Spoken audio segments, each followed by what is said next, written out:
हमें मजबूर ना करें, हमें मजबूर ना करें कि हम संविधान के दायरे से बाहर आकर और युद्ध की क्रांति करना शुरू करें। केवल और केवल हमारे मुस्लिम भाइयों से लड़ाने के लिए आप लोग हिंदू हैं, वरना आप लोग इन नजरों में हिंदू नहीं है। आप लोग इनकी नजरों में चमार, कुमार, गडरिया, नाई, तेली, तमोली, गुजर, जाट, अहीर, यादव है।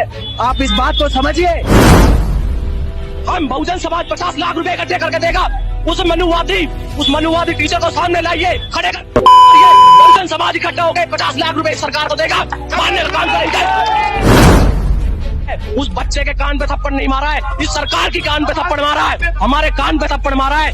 हम उसको, गहलोत को बताना चाहते हैं, तेरे कान पे भी ऐसा थप्पड़ मारेगा ये बहुजन समाज, तू जिंदगी ध्यान रखेगा। की बार कैंडल मार्च की जरूरत नहीं है, किसी की जरूरत नहीं है। अगर कोई अत्याचार करता है तो खड़ा करके चौराहे पे उसी पे जला दो, अत्याचार होने बंद हो जाएंगे।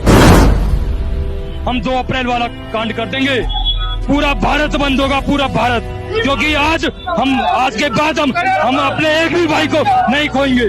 जय भीम। आजादी का 75वां अमृत महोत्सव मनाया जा रहा है।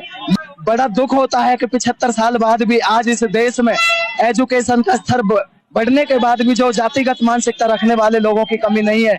और जब तक ये सरकारें मनुवादी रहेंगी, ये सोच पनपती रहेगी। और भीम आर्मी के माध्यम से ये उस गहलोत सरकार को और तमाम उन मनुवादी सोच रखने वाले लोगों को ये चेतावनी है भीम आर्मी की तरफ से, या तो आप सुधर जाएं, क्योंकि हम संविधान को मानने वाले लोग हैं। संविधान हमारे बाप ने लिखा है, हमारे खून में संविधान है, इसलिए हम संविधान की बात करते हैं।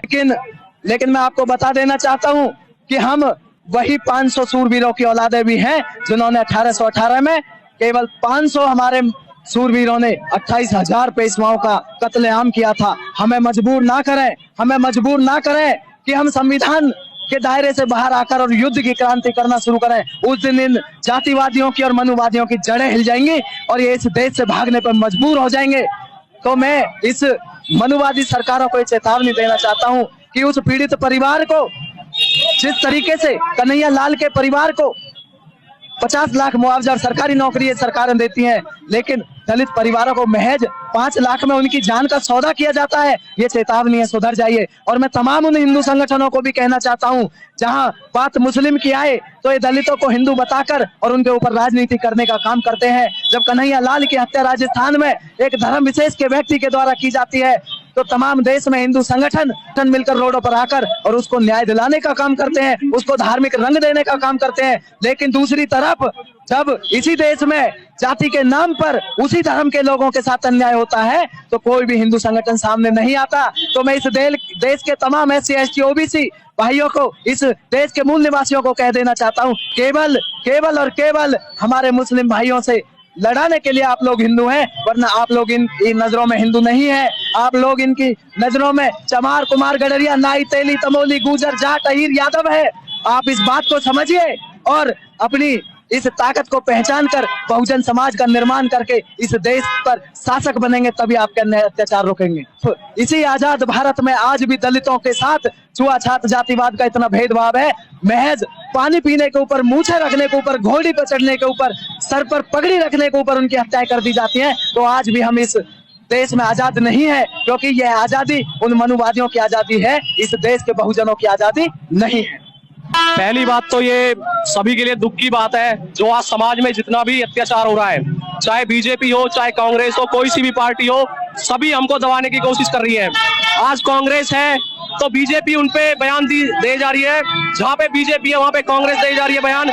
लेकिन हम बीजेपी और कांग्रेस को एक बात बता दें कि हम उधम सिंह के वंशज हैं, घर में से खींच के ले आएंगे। आप 5 लाख रुपये लगाते हो आप हमारी जिंदगी के, 5 लाख रुपए में कहते हो कि आप फैसला कर लो या फिर उनको सहायता राशि दे दो, आप प्रेशर डालते हो उनपे। हम बहुजन समाज 50 लाख रुपए इकट्ठे करके देगा। उस मनुवादी टीचर को सामने लाइए, बहुजन समाज इकट्ठा हो गए 50 लाख रुपए सरकार को देगा, मानने का काम करेंगे। इस सरकार को बहुजन समाज इतना कमजोर नहीं है, 5-5 लाख रुपए तुम हमारी औकात लगाते हो। चेतावनी देना चाहते हैं, चाहे बीजेपी सरकार हो, चाहे कांग्रेस सरकार हो, हमको रोक के दिखाए। जहां तक रोका जाए, अगर हम पे सहन होगा तो ठीक है, नहीं तो हम युद्ध की तैयारी करेंगे, चाहे गृह युद्ध हो, चाहे कुछ हो।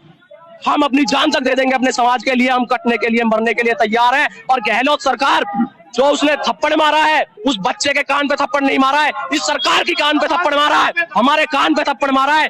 हम उसको गहलोत को बताना चाहते हैं, तेरे कान पे भी ऐसा थप्पड़ मारेगा ये बहुजन समाज, तू जिंदगी ध्यान रखेगा।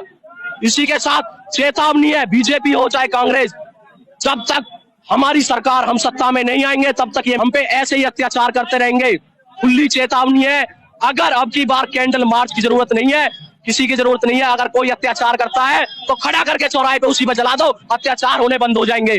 खुली चेतावनी है, करके दिखाइए, समाज इकट्ठा हुई है, खड़ा जला दीजिए ऐसे लोगों को। सभी साथियों को क्रांतिकारी जय भीम।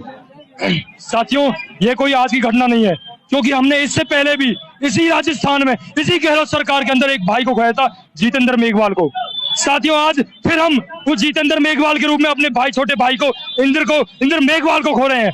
हम गहलोत सरकार को ये चेतावनी देना चाहते हैं कि हम बुद्ध के वंशज हैं, हम बुद्ध भी जानते हैं, युद्ध भी जानते हैं।